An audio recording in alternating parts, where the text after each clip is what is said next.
এমন কোন জনপদ নাই যে জনপদে মুসলমান নির্যাতিত না হবে, লাঞ্ছিত, বঞ্চিত, বঞ্চিত না হবে।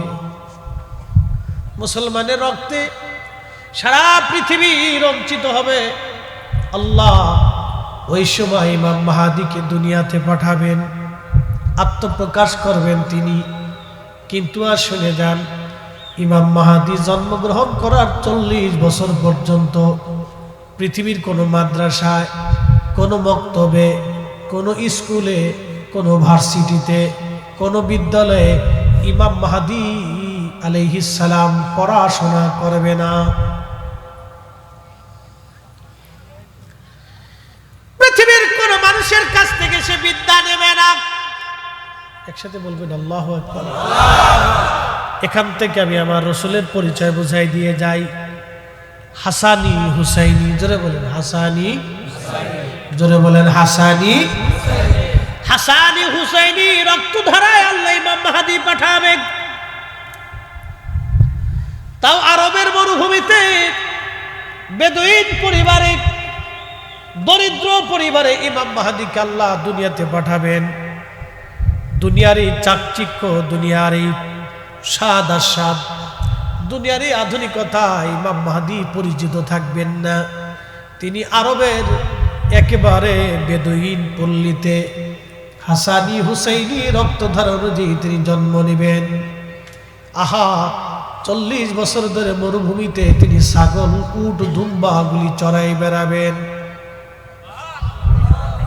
আসতে হয়ে গেল না, জোরে বলেন। আজকে বুঝে যাবে নবীর রক্তের দাম কত। নবীর রক্তের দাম যদি এটা হয়, তা আমার রসুলের দাম কত হবে। নবীর নসলের দাম যদি এটা হয়, তো স্বয়ং নবীর দাম কত হবে। আল্লাহ রসুলের ইজ্জত নিয়ে যারা টানা হাসরা করে, ওরা কখনো মুমিন হতে পারে না। ঠিক কিনা?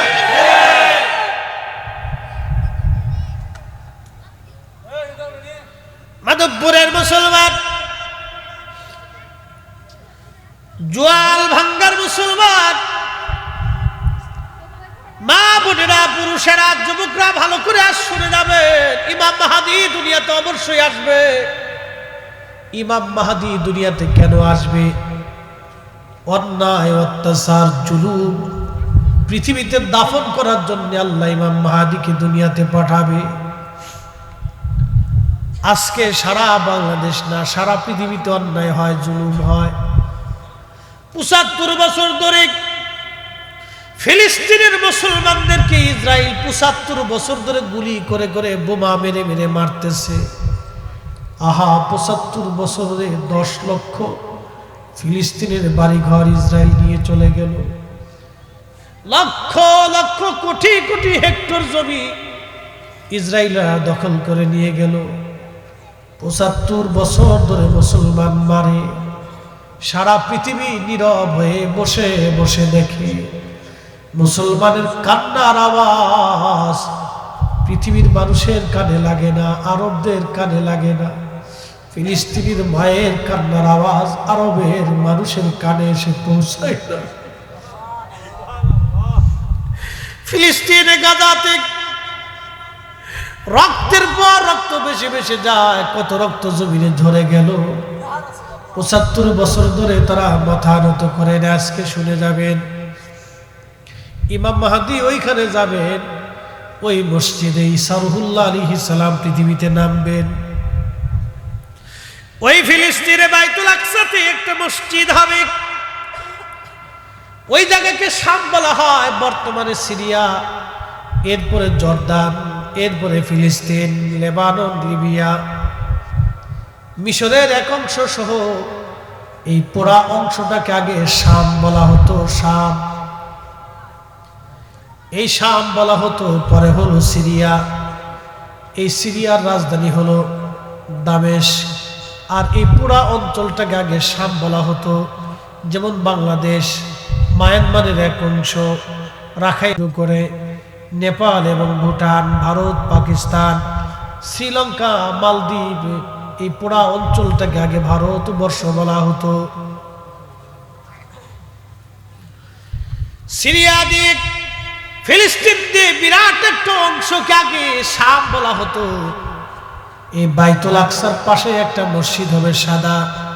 এই মসজিদে হযরত ঈসা রুহুল্লাহ আলাইহিস সালাম দুই ফেরেশতার কাঁধে ভর দিয়ে তিনি পৃথিবীতে অবতরণ করবেন। নবী হয়ে না, আখিরি নবীর উম্মত হয়ে আল্লাহ তার দুনিয়াতে পাঠিয়ে দিবে। জোরে বলা যাবে কি ইয়া রাসূলুল্লাহ।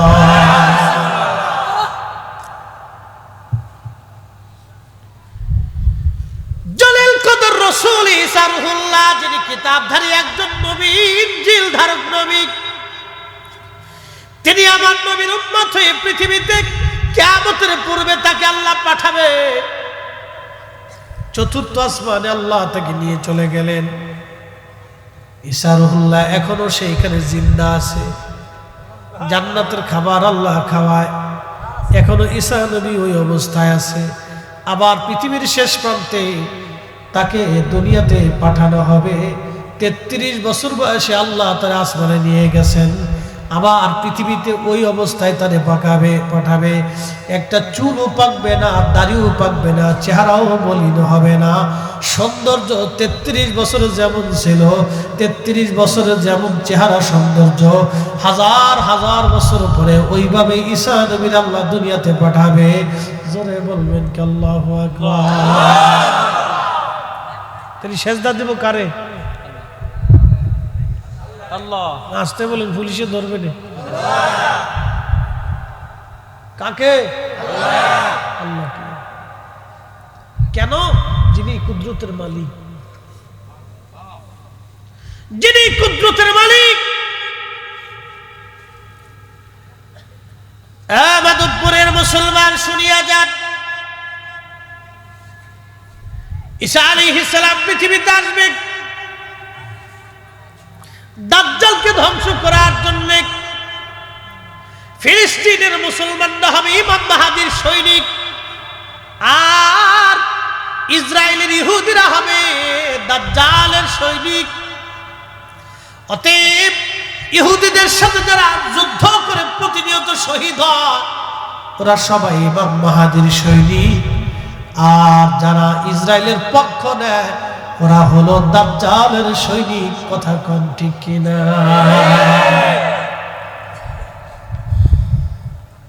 ধর্ম বুঝে যাবেন। কোকা কোলা যদ্দূর পারেন খালি খাবেন, এটা খালি বিরাট সওয়াব হবে নাকি কোন? হ্যাঁ, ইসরায়েলের কোনো পণ্য খাবেন না। Nestle, coffee, Coca Cola, Fanta, এই জাতীয় যত পণ্য আছে, সামনে আসার সাথে শুয়োরের গোশত যেমন নাপাক মনে করেন, এটার ওইভাবে সরাই দিতে হবে।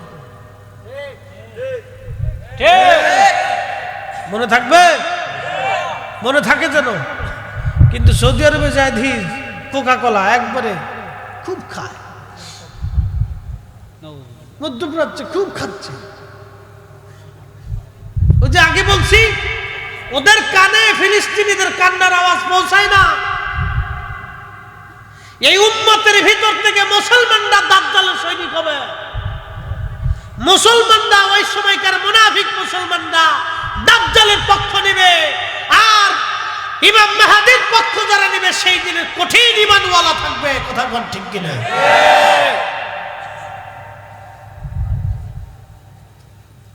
টুপি মাথায় দিয়ে, জুব্বা গায়ে দিয়ে, পাগড়ি মাথায় দিয়ে রাস্তায় হাঁটলে যদি ইমানদার হওয়া যেত তাহলে কাজই হয়েছিল। আজকে বলে দিয়ে যাই, অজুবিহীন আজকে সারা রাত্রে যদি তাহাজ্জুদ পড়েন হবে? আজকে সারা রাত যদি নামাজে দাঁড়ান, মসজিদে অজু নাই, নামাজ হবে? তো এইরকম ইমানবিহীন সারা জিন্দেগি আমল হলেও জান্নাতে যাওয়ার আশা করা যাবে না। আরো পরিষ্কার বুঝাই, আপনাদের এলাকায় জেলেরা মাছ মারে না? প্রচন্ড শীতের মধ্যে হাওরে মাছ মারতে যায়। আপনারা যখন কাঁথা কম্বল দিয়ে ঘুমান, তখন তারা ঠান্ডা পানির ভিতরে মাছ শিকার করে, মাছ ধরে। সকালবেলা এসে 500-1000 টাকা বিক্রি করার জন্য সারা রাত পরিশ্রম করে। আচ্ছা, মাছ ধরে যে ডোলই বা খালই বা খোলইর মধ্যে রাখে, ওটা আপনাদের দেশে কি বলে? ডুলা। ডুলার নিচে যদি ভাঙ্গা থাকে, আর জেলে যদি সারা রাত মাছ মারে আর ডুলার মধ্যে রাখে, মাছ থাকবে? সকালবেলা মাছ পাওয়া যাবে? মুসলমানের ঈমান হচ্ছে আমল রাখার ডোলা, মুসলমানের ঈমান হচ্ছে আমল রাখার ডোলা। মুসলমানের ঈমানের বাক্স যদি ভাঙা থাকে তাহলে সারা জিন্দেগি আমল হলেও জান্নাত হবে না। আর মুসলমানের ঈমানের মূল ফাউন্ডেশন হচ্ছে আল্লাহ রাসূলের ভালোবাসা। যেই মুসলমানের অন্তরে রাসূলের ভালোবাসা নাই, আহলে বাইতের মহব্বত নাই, সে মুসলমান কামিল হতে পারে না। কথা কোন ঠিক? আল্লাহু আকবার। ইয়া রাসূলুল্লাহ জিন্দাবাদ, ইয়া রাসূলুল্লাহ। আল্লাহু আকবার। শোনেন, আপনাদের কাছে একটা কথা বলি, তার কণ্ঠটা কে দিছে? আল্লাহ। সে তার গলার আওয়াজটাকে সঠিক কাজে ব্যবহার করতেছে। বুঝতে পারছেন? বহু মুসলমানের জবান আছে, গলা আছে, কিন্তু রসুলের পক্ষে স্লোগান বের হয় না। গলা দিয়ে আর জবান দিয়ে ছাতা হবে কি? যেই জবানে, যেই আওয়াজে, যেই গলাতে আল্লাহর এবং তার রসুলের পক্ষে স্লোগান হয় না, সত্যের পক্ষে স্লোগান হতে পারে না, সেই গলার আওয়াজ দিয়ে জবান দিয়ে হবে কি ছাতা? কথা কর না। আপনাকে হককে হক বলতে হবে, না হককে না হক বলতে হবে, সত্যকে সত্য বলতে হবে, মিথ্যাকে মিথ্যা বলতে হবে।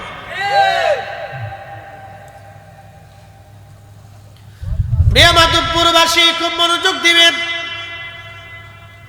ইমাম মাহদী 40 বছর পর্যন্ত উট দুম্বা ছাগল চড়াবেন। দুনিয়ার মানুষ তাকে চিনবে না, ছেলেটাকে, যুবকটাকে। 40 বছর পরে সারা পৃথিবীতে মুসলিম নিধন চলতে থাকবে। ওই বছর হজের বছর হবে, লক্ষ লক্ষ হাজিরা হজ করার জন্য মক্কায় যাবে। আরাফাতের ময়দানে তারা কাঁদবে, আরাফাতের ময়দানে কান্নাকাটি করবে। মুজদালিফা হয়ে, মিনার মাঠ দিয়ে, জমারাত হয়ে হাজিরা হজ শেষ করে হজের কর্মকাণ্ড, জমারাতে পাথর মেরে তারা কাবায় আসবে। কাবায় এসে ফরজ তাওয়াফ করতে থাকবে। ওই ফরজ তাওয়াফ করার সময় ইমাম মাহদী আলাইহিস সালাম তিনি তাওয়াফ করতে থাকবে। জোরে বলেন, জোরে জোরে জোরে। ইমাম মাহদী তাওয়াফ করবে, কিন্তু কোটি লক্ষ লক্ষ মুসলমান কারো চেহারার সাথে ইমাম মাহদী আলাইহিস সালামের চেহারার মিল হবে না। কারো সৌন্দর্যের সাথে, অঙ্গভঙ্গির সাথে কারো ইমাম মাহদীর মিল হবে না। ইমাম মাহদী একেবারে ভিন্ন হবে। বলে কারণ কি? যেই দিন ইমাম মাহদী হজে আসবেন, সেই দিন আগের দিন আমার আল্লাহ তার কলবের ভিতরে এক রাতে সমস্ত বিদ্যা এলেম, উলুমুল ফিক, উলুমুত তাফাসির, উলুমুল কোরআন, উলুমুল হাদিস এবং যত বিদ্যা আছে সারা পৃথিবীর মধ্যে, রণবিদ্যা, যুদ্ধবিদ্যা, যা কিছু আছে, অর্থনীতি, সমরনীতি, সমাজনীতি, ধর্মীয় সব বিদ্যা ইমাম মাহদীর কলিজার ভিতরে আমার আল্লাহ এক রাতে এলেম ঢুকায় দিবে।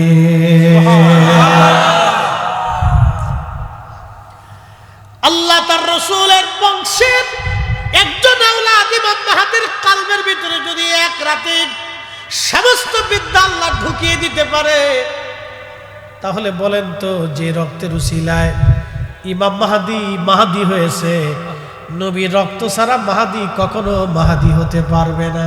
ঠিক কি না? যেই নবীর রসুলে, যেই নবীর নসলে, যেই নবীর রক্ত হওয়ার কারণে ইমাম মাহদীর মাহদী এত বড় দাম, যার রসুলের কারণে এক রাতে আল্লাহ 40 বছর পরে আমার আল্লাহ তার কলবের মধ্যে বিদ্যা ঢুকায় দিবেন। তাহলে বলেন তো, সেই নবীর এলেম কত?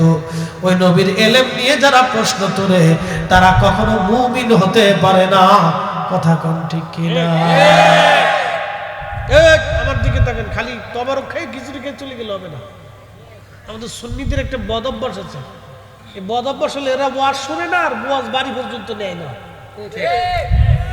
এরা ওয়াজ ঠিক মতো শুনে না, খালি মান গেছে যে বিড়ি টানবে, পান খাবে, এরপরে ঘুরবে, এরপর আইসে একটু শুনে টুনে কাজ করতে মোনাজাত দিয়ে খিচুড়ি টুকলা টমাটোর টুকলা নিয়ে চলে যায়। কি কথা কর না কেন? ওয়াজ মনোযোগ দিয়ে শুনতে হয় যে ওলামা ইকরাম কি বলে। আপনাকে এই ওয়াজের উপরে ইয়াকিন রাখতে হবে এবং বিশ্বাস স্থাপন করে কাজে পরিণত করে দেখাইতে হবে। ইমাম মাহদীকে আল্লাহ কয় রাতে এলেম দিবে? জোরে বলেন। 40 বছরের কোন মাদ্রাসা মক্তবে সে পড়বে না। কারণ কি? নবীজির নসল হওয়ার কারণে, রক্ত হওয়ার কারণে আল্লাহ যদি তারে এত দাম দিতে পারে, তাহলে আমার রসুলের এলেমের মর্তবা কত হতে পারে, তার উচ্চতা, তার সীমানা কত হতে পারে। এই জন্য সাহাবায়ে কেরামকে নবী কোনো বিষয়ে প্রশ্ন করলে আল্লাহর নবী সাহাবীরা জবাব দিতেন, আল্লাহু ওয়া রাসূলুহু আলাম। আল্লাহ জানে, নবী জানে, আল্লাহ জানে, নবী জানে, আল্লাহ জানে, নবী জানে, আল্লাহ জানে, নবী জানে। জোরে বলেন, আল্লাহ জানে, আল্লাহ জানে, আল্লাহ জানে, আল্লাহ জানে। আমরাও বলি আল্লাহ জানে, নবী জানে। সাহাবীদের যে আকীদা, আমরাও সেই একই আকীদা। কথা কোন ঠিক কি? কেউ যদি বেদাতি কয় বলতে থাকো, বেদাতের গাঠটি মুখ চালিয়ে যা বসে থাকুক না, মাছ মারুক না, সাদা ভিক্ষে করুক করুক, ওগুলো আমাদের দেখার সময়। এটা ইমাম মাহদী পৃথিবীতে আসবে, কিন্তু আসার আগে একটা ঘটনা ঘটবে। কি ঘটনা? এবার শোনাই দিয়েছে। পৃথিবীতে 2টা নদী আল্লাহ জান্নাত থেকে আসা। একটা নদীর নাম ফোরাত নদী, আর একটা নদীর নাম নীল নদী। কয়টা নদী? 2টা নদী জান্নাত থেকে আসা। একটা নদীর নাম নীল নদ, আর একটা নদীর নাম ফোরাত। এই ফোরাতের তীরে পৃথিবীর সবচেয়ে বিভীষিকাময় কঠিন জুলুম সংঘটিত হয়েছিল। সেটা কারবালার ঘটনা। ইমাম হুসাইন রাদিয়াল্লাহু আনহুর সাথে নির্মমভাবে সেই দিন সপরিবারে তাকে শহীদ করা হয়েছিল। আহা, ফোরাত নদীর পানি আজও প্রবাহিত হয়।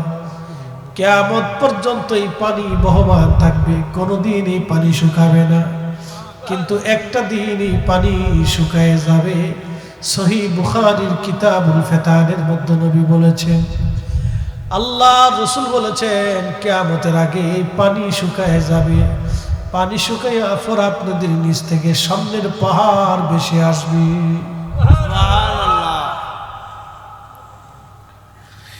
এই পানি শুকিয়ে যাবে, পানির নিচে সামনের পাহাড় ভেসে আসবে।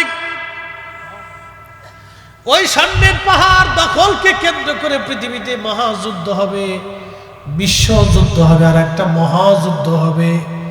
শুধু বিশ্বযুদ্ধ না, মহাযুদ্ধ হবে। প্রত্যেক 100 জন মানুষের ভিতরে 99 জন মানুষ যুদ্ধ করে করে মারা যাবে। 100 জন মানুষের ভিতরে 99 জন পৃথিবীর মানুষ মারা যাবে, একজন মানুষ পৃথিবীতে বেঁচে থাকবে। তারপর আমার আল্লাহ ইমাম মাহদীকে দুনিয়াতে পাঠাবেন।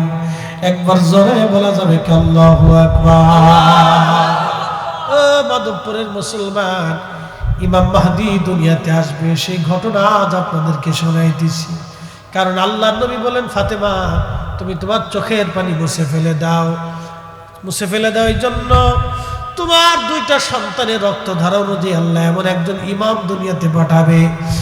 আমি যেইভাবে কালেমার পতাকা আল্লাহর আকাশে উড্ডীন করেছি, আমার ইমাম মাহদী ওইভাবে সারা পৃথিবীর রন্দে রন্দে কালেমার পতাকা উড়াইবে। এমন ভাবে আমার মাহদী কালেমার পতাকা উড়াবে, পৃথিবীর এমন কোন জমিনের ইঞ্চি মাটি থাকবে না যেখানে কালেমার আযান পৌঁছায় না যাবে। একবার জোরে বলা যাবে কি ইয়া রাসূলুল্লাহ। আহলে বাইত রাসূলের দাম আছে না নাই? এটাকে আমি দিছি না আল্লাহ দিছে? শুনে যান আরো কত দাম এদের, বলবো না? কষ্ট হচ্ছে? সর্বনাশ, 20 মিনিট চাইছিলাম, 1 ঘন্টা হয়ে গেছে। কয় যাইব? ফজর ফজর ফজর ফজর কি বড় বড় মুসল্লিরা ফজর পর্যন্ত চলবে? চলবে? হ্যাঁ, যে শক্ত আছে দিবি, পাকা মুসল্লি, বাপরে বাপ। ছোট ছোট মানুষ একবার সামনে বসে দিছে। মনোযোগ দেন না, বেশি রাত করবো না, ভয় নাই, শেষ কথাটা বলতেছি। ঈসা আলাইহিস সালামকে আল্লাহ আসমান থেকে 2 ফেরেশতার কাঁধে ভর করে নামাবে। কয় ফেরেশতা? 2 ফেরেশতার কাঁধে ভর দিয়ে তিনি নামবেন। তিনি ওই দক্ষিণ ফিলিস্তিনের ভিতরে একটা সাদা মসজিদ থাকবে, সাদা মিম্বর থাকবে, মিনারা থাকবে। ওই মিনারার উপরে ওনাকে ফেরেশতারা নামাবে, আর মুসলমানরা মই দিবে। মই চিনছেন নি আপনারা? এই মই দিয়ে তাকে নামানোর চেষ্টা করা হবে। মই বেয়ে বেয়ে তিনি নিচে নামবেন। নিচে নেমে তিনি ওইখান থেকে সরাসরি মুভ করবে, মার্চ জিহাদের জন্য। একসাথে বলবেন আল্লাহু আকবার। আল্লাহু আকবার। কিসের জন্য? জোরে কর। আপনারা তো জিহাদ করা ভুলে গেছে। সুফিরা জিহাদ থেকে ভোলার কথা না তো। শাহজালাল আমিনী মুজাররদি তিনি খালি খানকার পীর ছিলেন না, তাসবিহ টিপেন নাই, তলোয়ার নিয়ে জিহাদ করেছেন। কথা কন না কেন? আল্লাহু আকবার। ইয়া রাসূলুল্লাহ। বসিয়া সাহেব গর্জে আরেকবার, গর্জে আরেকবার। আল্লাহু আকবার। সিফা সালাম নাসিরউদ্দিন রহমাতুল্লাহ আলাইহি ঘুমায় আছে। শুধু কি তাসবিহ টিপেছেন না জিহাদ করেছেন? জিহাদ করেছে। কথা কন না কেন? আমরা শুধু তাসবিহ টিপার জন্য না, আমরা আল্লাহ পাঠিয়েছে জিহাদ করার জন্য। ঠিক কি না? হকের জন্য জিহাদের ময়দান দরকার আমাদের। এত ভয় পাইয়া মুরগার মতো ঘরের মধ্যে বসে থাকলে চলবে না।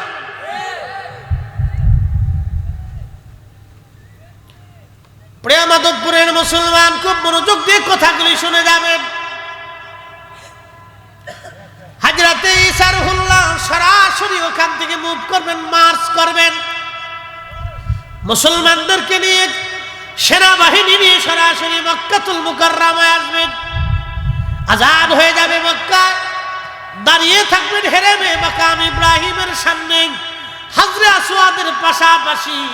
হযরত ইমাম মাহদী একবার জোরে বলবেন আল্লাহু আকবার। ইমাম মাহদী আলাইহিস সালাম দাঁড়ানো থাকবেন।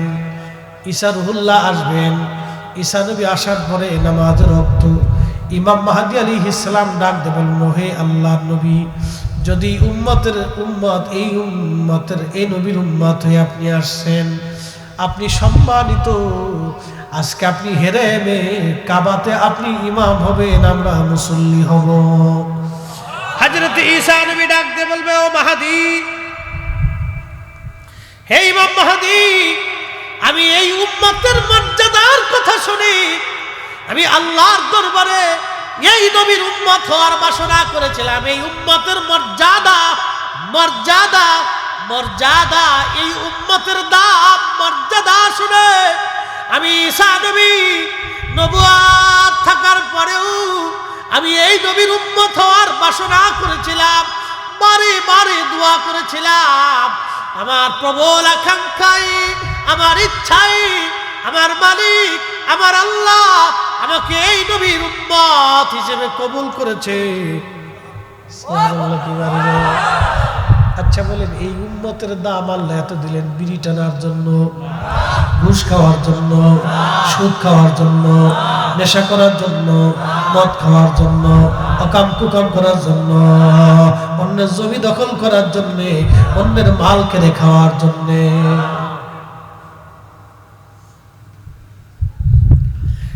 মাধবপুরের মুসলমান কথা খুবই মনোযোগের সাথে শুনবেন। এই উম্মতের দাম এত বিরাট।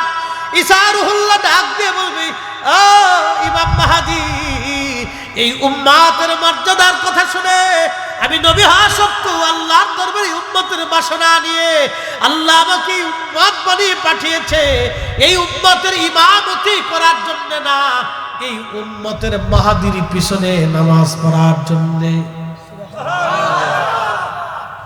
আরো জোরে। মাহদীকে সরাসরি হাসানি হুসাইনি, সরাসরি রাসূলুল্লাহর রক্ত, আল্লাহর হাবিবের রক্ত, হাসানি হুসাইনি, হাসানি হুসাইনি, হাসানি হুসাইনি।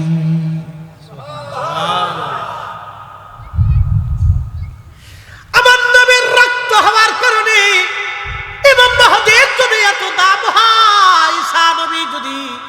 ইমাম মাহদিকে এত সম্মান করেন, তাহলে বলেন তো এই উম্মতের শাহজালালের দাম কত? এই ঘুমাইছে নাকি আপনাদের? হ্যাঁ, আমার দিকে দেখেন, হাত উঁচা করে বলেন তো আল্লাহু আকবার। দু হাত তুলে বলেন আল্লাহু আকবার। ইয়া রাসূলুল্লাহ জিন্দাবাদ।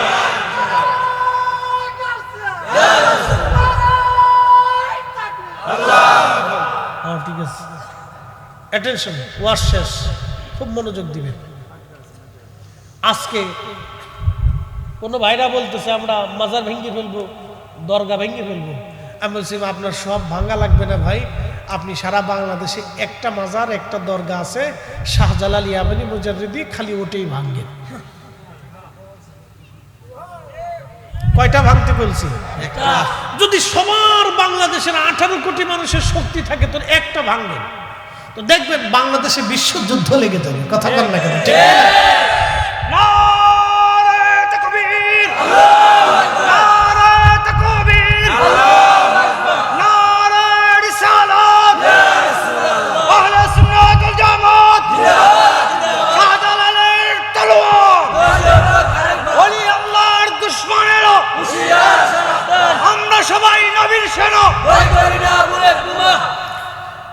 হাজরাতে ইসারহুল্লাহ ডাক দিয়ে বলতেছে, মাহদী আপনার পিছনে নামাজ পড়ার জন্য আসছি, আজকে হেরেমে আপনি ইমাম হবেন, আপনার পিছনে আমি ইসারহুল্লাহ আলাইহিস সালাম ইক্তেদা করব। এই উম্মতের এত যদি দাম হয় তাহলে শাহজালাল রাহমাতুল্লাহের দাম কত?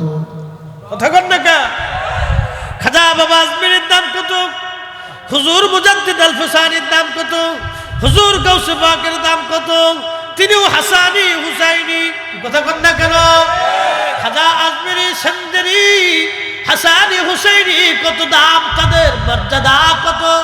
শাহজালাল ইয়ামানি হাসানি হুসাইনি, সিফা সালার হাসানি হুসাইনি, শাহ মুস্তাফা হাসানি হুসাইনি, অসংখ্য ওলি জমিন হাসানি হুসাইনি, নবীর আওলাদ, নবীর বংশধর, তাদের দাম কত? সবার মাজার দরগা ভাঙ্গা লাগবে না, শাহজালাল ইয়ামানি মুজাদ্দিদ রাহমাতুল্লাহির দরগায় যদি হামলা হয় তাহলে এদেশের কোটি কোটি কোটি কোটি মুসলমান আল্লাহ ওলিদের জন্য জীবন দেওয়ার প্রস্তুত। কথা বলে হাত উঁচু করে বলে ঠিক কিনা?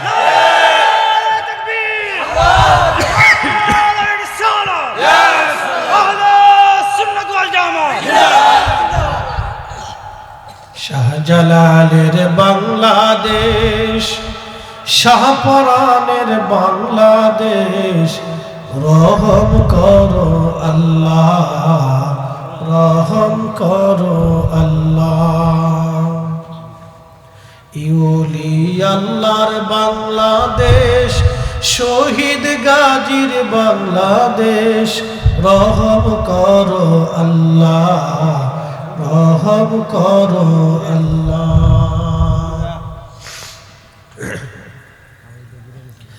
হযরত ইমাম মাহদী দুনিয়াতে আসবেন, তিনি কাবাতে নামাজ পড়াবেন। নামাজ পড়ানোর পরে ঈসা আলাইহিস সালাম ইমাম মাহদীর পিছনে নামাজ পড়বেন।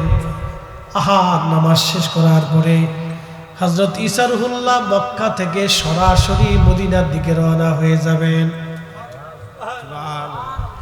মক্কা থেকে সরাসরি মদিনায়। কোন জায়গা? জোরে বলেন কোথায়? মদিনাতে। মুস্তাদরিক হাকিম লিসহিহাইনি, বিশুদ্ধ হাদিসে ইমাম যাহাবী রাহিমাহুল্লাহ থেকে শুরু করে বিশ্ববিখ্যাত ইমামরা হাদিসটাকে বিশুদ্ধ বলেছেন। আল্লাহর নবী ঈসা রুহুল্লাহ আলাইহিস সালাম সরাসরি রওনা করবেন। আল্লাহর নবীর মসজিদে নববীতে যে নামাজ তিনি পড়বেন না, সরাসরি সর্বপ্রথম আল্লাহর নবী রওজা মুবারকে হাজির হয়ে আল্লাহর হাবিবকে সালাম যখন দিতে থাকবেন, আসসালাতু আসসালামু আলাইকা ইয়া রাসূলুল্লাহ, উনার সাথে হাজার হাজার হাজার হাজার মুসলিম ওই সময় থাকবে। হযরতে ইমাম হাকিম লিখতেছেন, ঈসা রুহুল্লাহ যখন রওজা শরীফের পাশে দাঁড়ায় সালাম দিবে, সালাম দেওয়ার সঙ্গে সঙ্গে রওজা শরীফ থেকে ঈসা নবীর সালামের জবাব আমার নবী সুস্পষ্ট ভাবে নবীর জবানে নবীজি নিজে উত্তর দিতে থাকবে, আর হাজার হাজার মুসলমান সেই সালামের জবাব শুনতে থাকবে। একবার জোরে বলা যাবে আল্লাহু আকবার। তাহলে বলেন আমাদের নবী আসে না নাই? জিন্দা না মুর্দা? হায়াতুন নবী কিনা?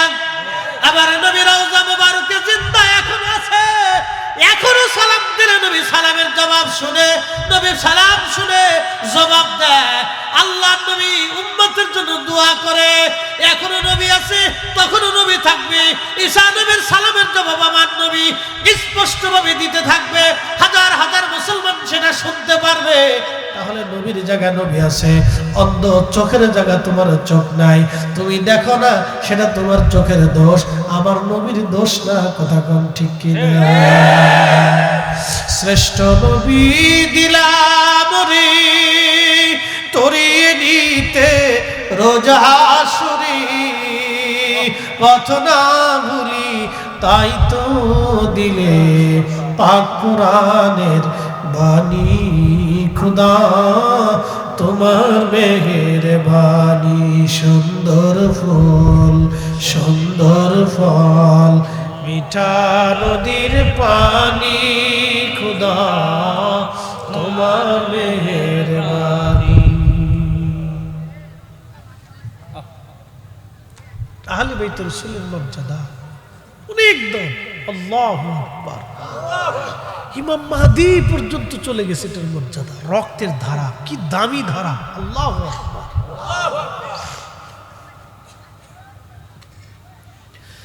হাজিরিন, জোয়াল ভাঙ্গার মুসলমান, ওয়াজ শেষ, আর কথা বাড়াবো না, আমি আর লম্বা বাড়াবো না। ইমাম মাহদী পর্যন্ত চলে গেলাম। আল্লাহ ইমাম মাহদী তিনি দাজ্জালকে ধ্বংস করবেন, পরাজিত করবেন। ইমাম মাহদী আলাইহিস সালাম দাজ্জালকে পরাজিত করবেন, সাথে ঈসা রুহুল্লাহ একসঙ্গে থাকবেন। পৃথিবীতে প্রলয়ঙ্করী মুসলমানের রক্তে এমন কোন জনপদ নাই রঞ্জিত না হবে সেই দিন। আহা, ইমাম মাহদী আলাইহিস সালাম মক্কায় তাওয়াফ করতে থাকবেন, তখন সারা মুসলমান তাওয়াফ করতে থাকবে আর জোরে জোরে কান্না করতে থাকবে। এই সময় ইমাম মাহদী আলাইহিস সালামের অঙ্গভঙ্গি এবং তার চেহারা দেখে মুসলমানরা বলবে, আপনি কি ইমাম মাহদী? চেহারার স্বরূপ, চুল থাকবে তার ঘাড় বাবড়ি, একসাথে বলবেন আল্লাহু আকবার। চুল থাকবে ঘাড়, যেরকম না ঘাড়, মুক্তার দানার মতো, এত সুন্দর তার চেহারা হবে, এত সুন্দর। সারা মক্কাতে হাজীদের ভিতরে এত সুন্দর মানুষ কেউ পাবে না। চেহারা এত সুন্দর হবে, তার দাড়ি মোছ চুলগুলি এত সুন্দর হবে, চেহারা এত সুন্দর নূরানি, কারণ তিনি সরাসরি আল্লাহর নবীর দোয়ার ফসল। ঘুমাইছে? হ্যাঁ, এগুলি শোনার দরকার আছে না? হ্যাঁ, এটা শুনে যাবেন, এটাই তো আল্লাহ আহলে বাইত রাসূলের মর্যাদা, শুনে যান। ও রক্তে ইমাম মাহদী আসবে, তো রক্তের দাম। ইমাম মাহদী সর্বপ্রথম পরিচয় দিতে চাবে না, কিন্তু মুসলমানরা তার ছাড়বে না। বলে আপনি মাহদী, শেষে বলবে হ্যাঁ আমি মাহদী, আমি সেই মাহদী, আল্লাহর পাঠানো মাহদী, রাসূলের দুয়ার মাহদী, আমি মাহদী। তোমরা কাতার করো, জিহাদের জন্য প্রস্তুত হও, জিহাদের জন্য প্রস্তুত হও, জিহাদের জন্য প্রস্তুত হও। এমদপুরের মুসলমান, রাসূলের ইশকে আপনাদেরকে জিহাদের জন্য প্রস্তুত থাকতে হবে। হাত উঁচা করে বলেন ঠিক না বেঠি? আল্লাহু আকবার। ইয়া রাসূলুল্লাহ, জিন্দাবাদ জিন্দাবাদ জিন্দাবাদ। আল্লাহু আকবার। আমি যদি আরব হতাম, মদিনারি পথ, সেই পথ দিয়ে হেঁটে যাইতেন নূর নবী হাজরা।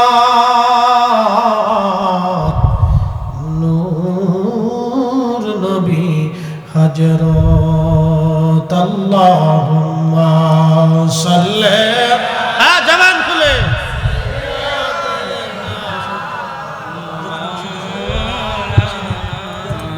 محمد وعلى آل سيدنا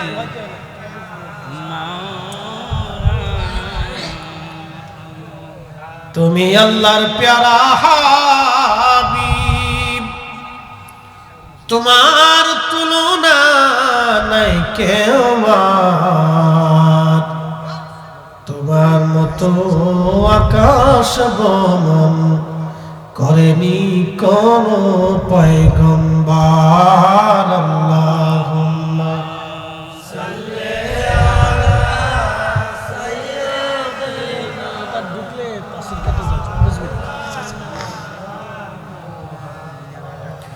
وعلى آل سيدنا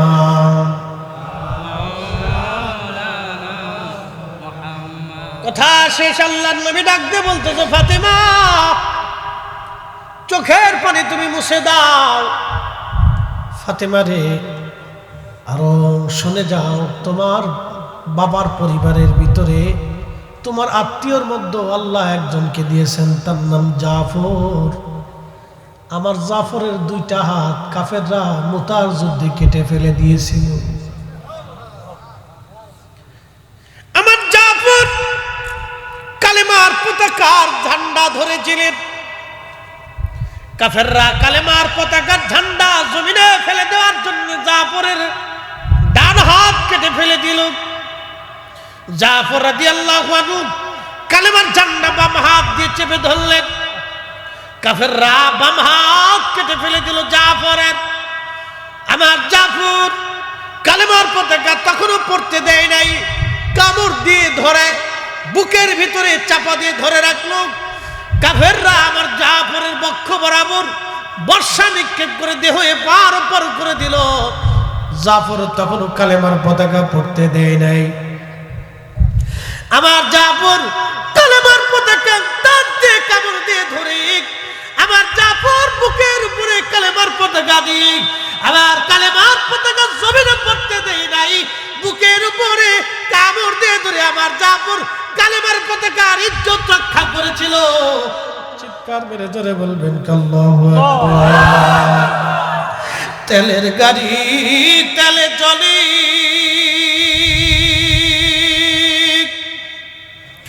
হাওয়ার গাড়ি হাওয়ায় উড়ে, বিনা তেলে চালায় গাড়ি নবী সুলাইমান। আমরা সেই মুসলমান, আমরা সেই মুসলমান। কালেমার পতাকার জন্য একজন সাহাবী রাসূল, আহলে বাইতে রাসূল ডান হাত কেটে ফেলে দিল, বাম হাত কেটে ফেলে দিল, কামড় দিয়ে চেপে ধরে পতাকা জমিনে পড়তে দেয় নাই। আল্লাহর নবী ডাক ডাকে, ফাতেমা চোখের পানি মুছে ফেলে দাও। তুমি জানো আমার জাফরের দুইটা হাতের বিনিময়ে আল্লাহ দুইটা পাখা বানাই দিয়েছে। ওই পাখা দিয়ে উড়ে উড়ে আমার জাফর তামাম জান্নাতের 8টা জান্নাতের যেখানে খুশি সেখানে আমার জাফর উড়ে উড়ে ঘুরে ঘুরে বেড়ায়। আমার জাফরের মতো এরকম কাউকে আল্লাহ মর্যাদা দেয় নাই। ফাতেমা রে, এটা আমার পরিবারকে আল্লাহ এই মর্যাদা দিয়েছে। শুধু নবীর নসলের কারণে যদি এত দাম হয় পরিবারের, তাহলে বুঝেন তো নবীর দাম কত। ওই রসুলের ইজ্জতের জন্য আমরা সুন্নিরা জীবন দেওয়ার জন্য প্রস্তুত আছি। হাত উঁচা করে বলেন ঠিক কিনা?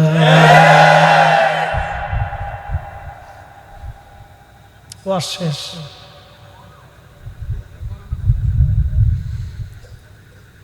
পাগল রে, বদরের প্রান্তরে মাত্র 313 জন ছিল, বেশি ছিল না। মুতার প্রান্তরে মাত্র 3000 ছিল। 2 লক্ষ কাফেরের সাথে তার যুদ্ধ করেছে। রে রসুলের আশিকের জন্য হাজার হাজার মরা মুসলমান দিয়ে জমিনে কোনো দাম নাই। জিন্দা মুসলমান একটা হলেই চলবে, একটা হলেই চলবে। তো একটার মতো হতে চান, বাঘ বাঘের বাচ্চার মতো হতে হবে। ইলেই বিলে শিয়ালে বিলে হয়ে লাভ নাই।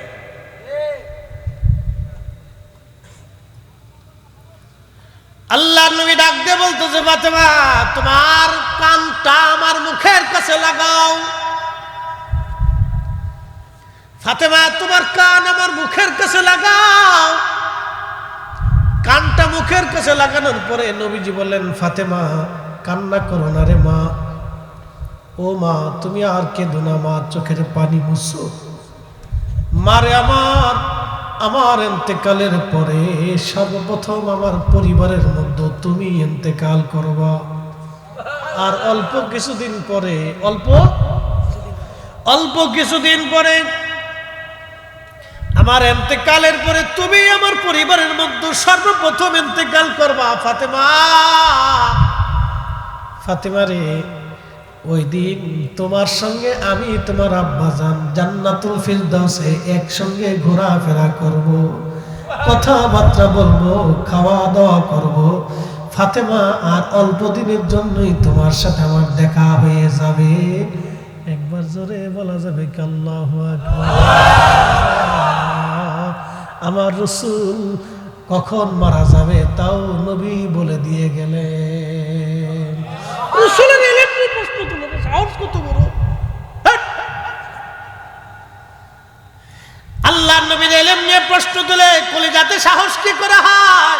নবী বলে দিলেন, ফাতেমা তুমি আগে ইন্তেকাল করবে, তোমার সাথে আমার জান্নাতুল ফিরদাউসে একসঙ্গে দেখা হবে, কথা বলবো, খাওয়া দাওয়া করবো, চলাফেরা করবো, ঘোরাফেরা করবো। রে মা চোখের পানি মুছে দাও। ফাতেমা চোখের পানি মুছে হাসতে শুরু করলেন।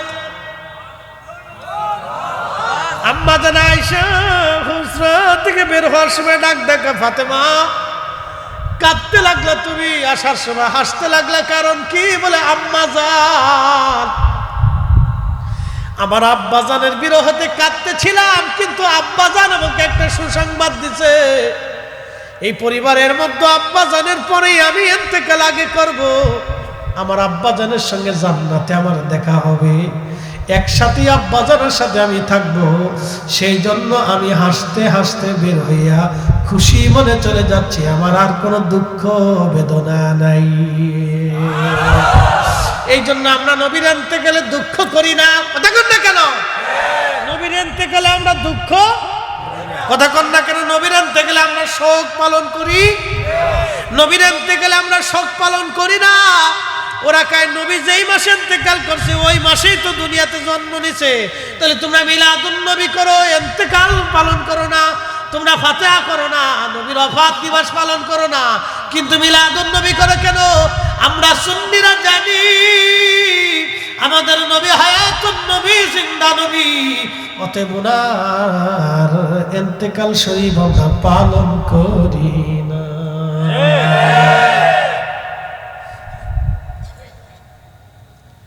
আল্লাহ আমাদেরকে মানার বুঝার তৌফিক দিক, সকলে বলে না আমিন।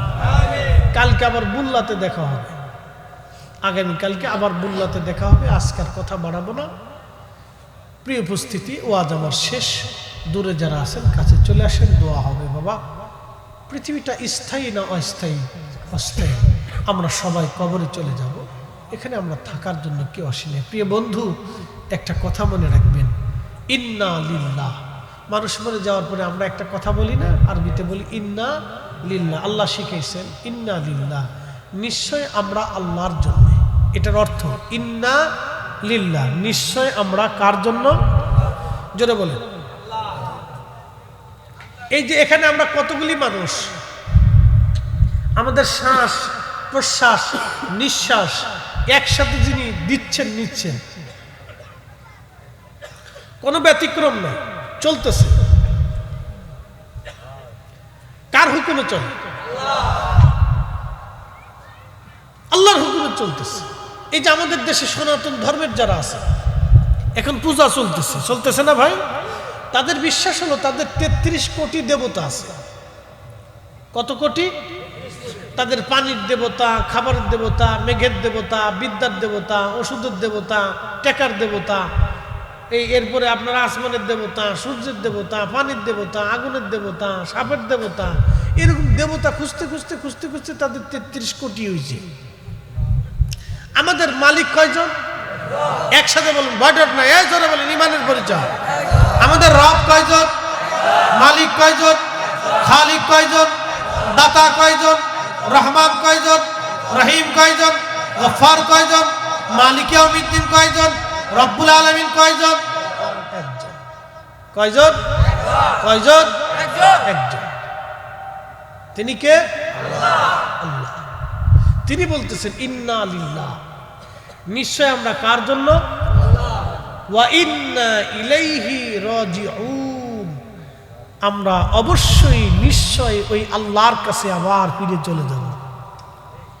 কার কাছে? কার কাছে? আল্লাহর কাছে। আল্লাহর কাছে সবাই যাব কিনা? এখানে 100 বছর বয়সের কেউ আছে? নাই। তার মানে 100 বছর আগে যারা ছিল আজকে তারা সবাই মাটির নিচে।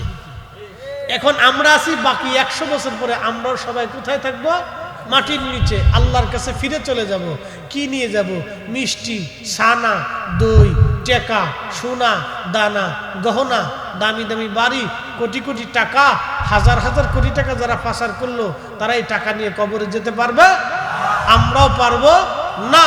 সবাই আমরা রেখেই চলে যাব। এবার বলেন তাহলে কি নিয়ে যাব? দুইটা জিনিস, 1 নম্বরে ঈমান, 2 নম্বরে আমল। কথা ঠিক কিনা? কয়টা জিনিস? দুইটা। 1 নম্বরে ঈমান, 2 নম্বরে আমল। এই দুইটা ছাড়া কবরে, হাসরে, আল্লাহর দপ্তরে নেওয়ার আর কিছু নাই। যদি তাই না থাকে তাহলে সর্বশেষ কথা আল্লাহর কোরআনে আল্লাহ বলতেছেন, وَأَنْفِقُوا مِمَّا رَزَقْنَاكُمْ مِنْ قَبْلِ أَنْ يَأْتِيَ أَحَدَكُمُ